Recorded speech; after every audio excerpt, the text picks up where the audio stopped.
नमस्कार दोस्तों, मैं डॉक्टर प्रबोध गौड़ एक बार फिर आपके सामने हाजिर हूँ कुछ नया लेकर। लगातार हम बात कर रहे हैं बूस्टर डोज की, जो कि यूजीसी नेट एग्जाम के लिए बहुत इंपॉर्टेंट है। इनफैक्ट फाइनल ईयर एग्जाम के लिए भी बहुत इंपॉर्टेंट है। आज हम बात करेंगे उसी सिलसिले में स्ट्रेटेजिक मैनेजमेंट की। स्ट्रेटेजिक मैनेजमेंट में मैंने पिछले अपने लेक्चर में आपको बताया था कि किस तरीके से बीसीजी मैट्रिक्स होती है।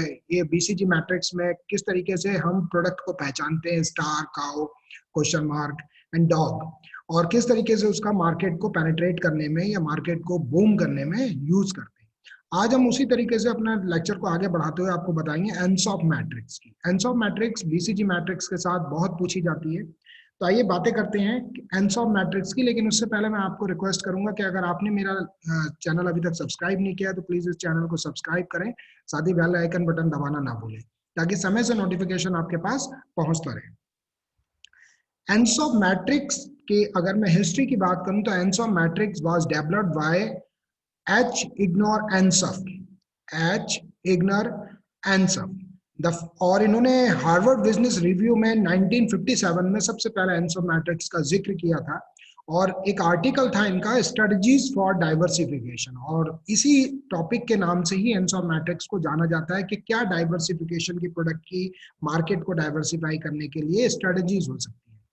Ansoff Matrix, it has given generation and marketers to business leaders a quick and simple way to think about the risk and growth. Ansoff Matrix के साथ हम ये पता कर सकते हैं कि क्या रिस्की है ग्रोथ के लिए और क्या सिंपल है और इम्पॉर्टेंट है। Ansoff मैट्रिक्स को 4 सेल मैट्रिक्स या 9 सेल मैट्रिक्स में रिप्रेजेंट कर सकते हैं।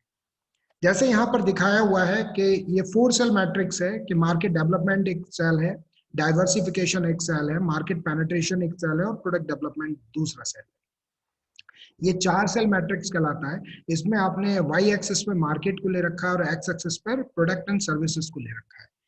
अब देखते हैं कि इस मैट्रिक्स के मायने क्या होते हैं। अब यहाँ पर जो दे रखा है लेफ्ट लोअर, सबसे पहले यहां से शुरू करते हैं। लोअर लेफ्ट मार्केट जो कहलाता है ये पेनिट्रेशन मार्केट कहलाता है। पेनिट्रेशन का मतलब क्या होता है कि आप यहाँ पर फोकस कर सकते हो on expanding sales. Here you can focus expanding sales of your existing product। जब हम अपने existing product पर sales को फोकस करते हैं, ठीक है, अपने existing market में दो चीजें इंपॉर्टेंट है, existing product और existing market में sales पर फोकस करते हैं, तो ये lower left एनसॉफ में आता है। इसको मार्केट पेनिट्रेशन बोलते हैं। जैसा कि यहाँ मैं फिर दिखा देता हूँ कि एग्जिस्टिंग इस तरफ लिखा हुआ है, नीचे एग्जिस्टिंग मार्केट है एंड एग्जिस्टिंग प्रोडक्ट है। जब एग्जिस्टिंग प्रोडक्ट को एग्जिस्टिंग मार्केट में हम उतारते हैं तो ये मार्केट पेनिट्रेशन कहलाता है। अब हम बात करेंगे लोअर राइट की। लोअर राइट यानी कि प्रोडक्ट डेवलपमेंट की बात पर। लोअर राइट का में होता है स्लाइटली रिस्की होता है। लोअर राइट याद रखिएगा हमेशा थोड़ा सा रिस्की होता है। क्यों होता है रिस्की? क्योंकि नए प्रोडक्ट को हम एग्जिस्टिंग मार्केट में इंट्रोड्यूस करते हैं। जब हम नए प्रोडक्ट को एग्जिस्टिंग मार्केट में इंट्रोड्यूस करते हैं तो कोई जरूरी नहीं है कि उस प्रोडक्ट को जनता एक्सेप्ट ही कर ले, इसलिए थोड़ा सा रिस्की है। अगर आप इनोवेशन के साथ कर रहे हो, अगर आप नई टेक्नोलॉजी के साथ कर रहे हो, अगर आप मार्केट डिमांड को सप्लाई कर रहे हो, ठीक है, तो रिस्की नहीं होगा। लेकिन अगर आप एग्जिस्टिंग मार्केट में नई चीज ला रहे हो बिना एनालिसिस के, तो ये लोअर रिस्की हो जाता है। लोअर राइट रिस्की कहलाता है। जैसा मैं यहाँ दिखाया हूँ उनको प्रोडक्ट डेवलपमेंट क्या है कि ये थोड़ा सा रिस्की दिखा रहा है। अब बात करते हैं अगले की, अपर लेफ्ट की। अपर लेफ्ट का मतलब इसमें मार्केट डेवलपमेंट की बात हो रहा है। मार्केट डेवलपमेंट का मतलब है कि न्यू और एग्जिस्टिंग। मार्केट डेवलपमेंट में जो लोअर अपर राइट में हम बात करेंगे, अपर लेफ्ट में, कि you are putting an existing product into a entirely new market. आप पुराने प्रोडक्ट को नए मार्केट में जब डालते हो, ठीक है, जब पुराने प्रोडक्ट को नए मार्केट में डालते हो तो ये अपर लेफ्ट पोर्शन में एनसॉफ के जाता है। और इसमें क्या हो सकता है, आप नए यूज और नए फीचर्स को ऐड कर सकते हो, जिसको कहते हैं मॉडिफिकेशन। नए फीचर्स को और नए प्रोडक्ट में एडिशंस कर सकते हो, जो कि कहलाता है मॉडिफिकेशन। यहां पर इसको पब्लिक एक्सेप्ट कर लेती है। अब बात करते हैं अपर राइट की। अगर मैं पीछे दिखाऊं अपर राइट में डाइवर्सिफिकेशन है। डाइवर्सिफिकेशन का क्या मतलब होता है अपर राइट में, कि सबसे ज्यादा रिस्की होता है ये अपर राइट। याद रखने का है कि सबसे ज्यादा रिस्की है अपर राइट। क्यों रिस्की है? आप इंट्रोड्यूस कर रहे हो नए अनप्रूवन प्रोडक्ट को नए मार्केट में। यानी कि मार्केट भी नया है, प्रोडक्ट भी नया है। आपने ना तो अभी टेस्ट एंड डिफरेंस को देखा है, ना आपने डिमांड को नोट करा है, ठीक है, ना आपने कंज्यूमर एनालिसिस करी है, ना आपने मार्केट की एनालिसिस करी है। जब दोनों ही चीजें नए होते हैं तो ये अपर राइट क्वाड्रेंट में जाता है। तो अपर राइट क्वाड्रेंट हमेशा रिस्की होता है, सबसे ज्यादा रिस्की। सबसे ज्यादा रिस्की हो गया अपर राइट, और सबसे कम रिस्की हो गया हमारा लोअर राइट। सबसे कम रिस्की हो गया लोअर राइट, और कम रिस्की जो होता है, थोड़ा सा रिस्की होता है, ये लोअर लेफ्ट होता है।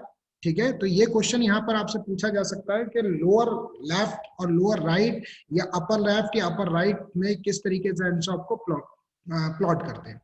अगला चीज आती है मार्केट डेवलपमेंट। मार्केट डेवलपमेंट का मतलब होता है टारगेटिंग न्यू मार्केट। हम जब नए मार्केट को टारगेट करते हैं न्यू एरिया में, एग्जिस्टिंग मार्केट में, ठीक है, टारगेटिंग न्यू मार्केट्स और new area of existing market, this is called market development. Suppose करिए फीचर्स चेंज करिए, सपोज करिए आपने पैकेजिंग चेंज कर दी, सपोज करिए आपने लेवलिंग चेंज कर दी, तो this is called market development. अगली बात करते हैं डाइवर्सिफिकेशन। डाइवर्सिफिकेशन रिस्की पार्ट है। क्यों रिस्की पार्ट है? कि you are trying to sell completely different product और सर्विसेज टू डिफरेंट कस्टमर।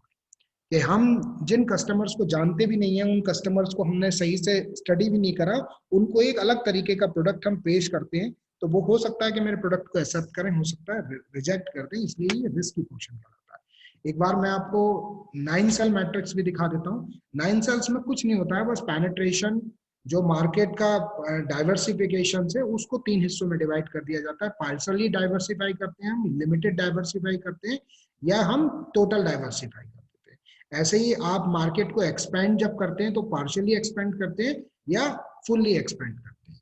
तो उम्मीद करता हूं आपको ये मार्केट पेनिट्रेशन या मार्केट को डाइवर्सिफाई करने का एंड्स ऑफ मैट्रिक्स समझ आ गई होगी। एक बार फिर क्विक रिवाइज करा दूं आपको मैं। डाइवर्सिफिकेशन का मतलब होता है कि you are trying to sell completely different product और services to different customers. Development का मतलब होता है कि targeting new market, new area in existing market. New market, targeting new market और new area of your existing market. किसी भी existing market का न्यू एरिया आप टारगेट करना चाहते हो। ठीक, हमेशा ध्यान रखिए अपर राइट क्वाड्रेंट जो होता है सबसे ज्यादा रिस्की होता है, क्योंकि अनप्रूवन मार्केट है वो। अपर लेफ्ट पोर्शन जो होता है, putting an existing product into entirely new market. Existing product entirely new market में आप जब करते हो तो उसकी एक फेम होती है, उसको एक्सेप्ट कर लिया जाता है।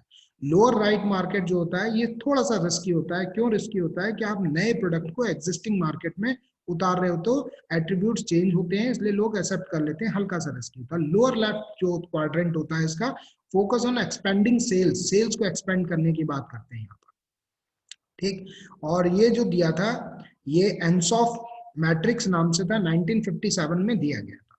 उम्मीद करता हूं कि आपको मैं समझा पाने में सफल रहा हूँगा।